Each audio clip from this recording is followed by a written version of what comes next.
Butereevu kansuubire nti no buli kimu kitambulira ddala bulungi mujje baleko gyonna gye mutussako engalo abalungi abaagalwa gye musinziira okubeera ng'ate mumpuliriza omumbejja Aisha Nasolo ge gange manziza okubeera ng'ate mbatuusako update subscribing ate kakakadde olimo okubeera ng'ate omissinga out mukwano gwange yes naye nga amawulire ate agagenda mu maaso n'okubeera ng'ate gatambula waneeno ne wali ng'eg'omuyimbi waffe ono Grenade emunaye Grenade ayinayo gye baamukwatidde esseguku katale era nga naawe akatambi ako munange w'okalaba wabula ng'ensonga entuufu eyamukwasizza yo tennategerekeka yadde ng'ensonga nnyingi nnyo ziri mu luvuuvuumo abamu bagamba nti ekyamukwasizza mbu munaye bamusanze n'omukyala omufumbo mukaamusajja bw'era munange yeyo ensonga eyamukwasizza tabalala bagamba nti yalwanye kale nno mukwano gwange ngenda kuba ate nkulekerako akatambi omu ku baabaddewo ng'ekikolwa kinene ekyokubeera ng'ate bakwata Grenade kigenda mu maaso osobola okubeera ng'ate owulira oba oliawo otegeere byatandikiddewa ye abaffe byagwereddewa naye nga sinaba kubeera ng'ate nkulekerako akatambi kano mukwano gwange nkujjukiza Haji Mukisa Karim omusomi w'edduwa onasangibwa wali Bujuuko Mityana Road osobola okubeera ng'ate omufuna ku namba y'essimu 0778929141 mwekwate gwalina ebizibu eby'enjawulo mukwano gwange tojja kubeera ng'ate wejjusa ajjanjaba ng'ayita mu kitabo ekitukuvu ekya Quran ate gwe wenna mukwano gwange yeetaze apartment ey'omulembe weekwate aba West Apartments bano basangibwa wali Seguku Katale era butereevu osobola obbafuna ku namba y'essimu eyo yennyini eri ku screen yo kankulekereko akatambi kano goodbye for now ngenda kuba ate nkomawo n'amawulire amalala mangi nnyo nnyini ddala toseetuka.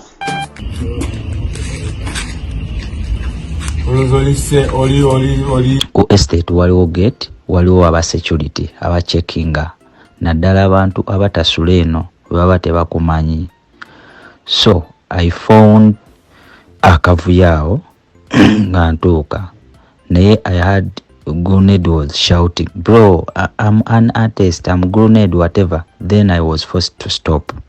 katonyimiridde afande adamu kutte ow'amagye then afande ne mugamba afande what's wrong oyo artist mumanyi bamuyita Grenade n'agamba yani ye Grenade ne bamugamba nti bw'aba muyimbi kitegeeza kukuba abantu kakati awo ku gate awo wabeerawo basikali abawerako naye I've heard nti alwanyeeko n'abamu nga bagezaako mu stoppinga n'abakuba era wolaba ne mu video eyo Grenade ayinako some blood wano ne mu kaviiri wano kati awo I talk to him nemugamba Grenade olina ab'amateeka so relax cool down talk to them n'agamba bro biki nze bampisa we bati biki kati nemugamba no kakana of course he has been high abadde drunk he has been with a fellow guy nga wali awo nenjogera to his fellow guy ne mugamba why don't you talk to your buddy kai nagamba nange nayogedde dda naye aganya okulinga so kati awo netandika okulya different explanations kitegeera then the chairman ow'ekitundu n'amukubira naye waatuukidde so ekyo ekifaananyi ekyo we tukikubidde Grenade abadde ayogera ebigambo bingi ne chairman bwe kumugamba ogamba oli muyimbi katukube n'ebifaananyi tubiteeke ku mawulire then I took that pic and that short video. Wenna atawanyizibwa amagini emirimu gyagaana ekyeyo kikalubye saako oyagala genda kubeera ng'okuba kyeyo wabula nga visa eganye ebintu byo byesibye tewali kitambula kigenda maaso kankwanjulire Haji Mukisa Karim omusomi w'edduwa Nakinku agenda okusumulula byonna ebikusibye akuggyeko ebyo ebizimu ebijinni ebikulemeseza okubeera ng'ate otuuka woolina okubeera ng'otuuka nkubire ku namba y'essimu erizi 778 9291 era ng'osobola okubeera ng'omufuna ne mukutu gwo gwa WhatsApp Haji Mukisa Karim omusomi w'edduwa atagenda kubeera ng'akuyiwa. Yongera okujjukiza gwe mukwano gwange yeetaaga okupangisa ennyumba ku bbeeyi ensaamusaamu ng'ennyumba ya mulembe wabula ng'ate yo ebbeeyi ensaamusaamu weetaaga ennyumba ya lunaku lumu wiiki emu mwezi mwaka oba n'okusoba weekwate aba West Apartments munange basangibwa wali Seguku Katale okulinaana National Prayer Mountain balina ennyumba eziri furnished ng'ogenda nga wooli kwegamba buli kimu okisangamu wabula ate balina n'ezo ezitali furnished osobola bafuna ku namba y'essimu 0773022292 beekwate mukwano gwange tojja kubeera ng'ate wejjusa yes nze Omulangira Junju okuva mu Boston mu America gye mpangaalira eyo era gye nzirukaniza bizinesi zange naye nga ndi muna Uganda nakomyewo ko wano mu Uganda okubanga nzirukanya ku bizinesi zange ezimu n'okulaba emirimu gyange we gitambula amasomero gange n'ebintu ebimu naye ng'ekindeese wano olwaleero kwe kuwa obujulizi eri omwami Haji Mukisa Kalimu eyannombereddwa kubanga visa ya Amerika yali egaanye mbabuulira baganda bange yali egaanye kubanga nagenda nenkozesaako ku green card nagenda mu kitongole ekyo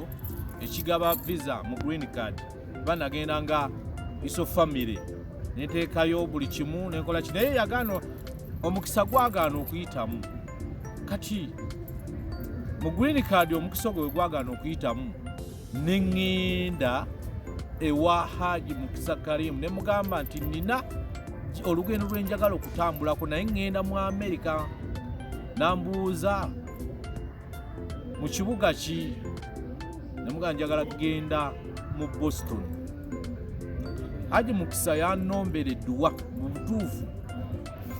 natambula bulungi bwe natuuka mu Boston mu Amerika byasooka ne binkaluubiriramu olw'okuba nti nze edduwa gye yannombera yali yakutuuka eri wabula si yakufuna butuuze na mirimu kuba nze namugamba njagala kugenda mu Boston naŋŋamba nakinkolerako neŋŋenda naye okutuuka eri emirimu negigaana nemuzidamu nemukubira kasimu netwogera omulimu nengufuna ate nekyomukisa omulungi edduwa ze yansomera nenfuna obutuuze mu Amerika era ndi mu tuuze wa Amerika naye nga ndi muna Uganda kale gwandaba ali gyali yonna gezaako ku musajja oyo sikwewaana byonna mbiyina era wendi wange ndi maka gange ebidduka mbiyina amasomero ngayina na buli kimu bizinesi zikola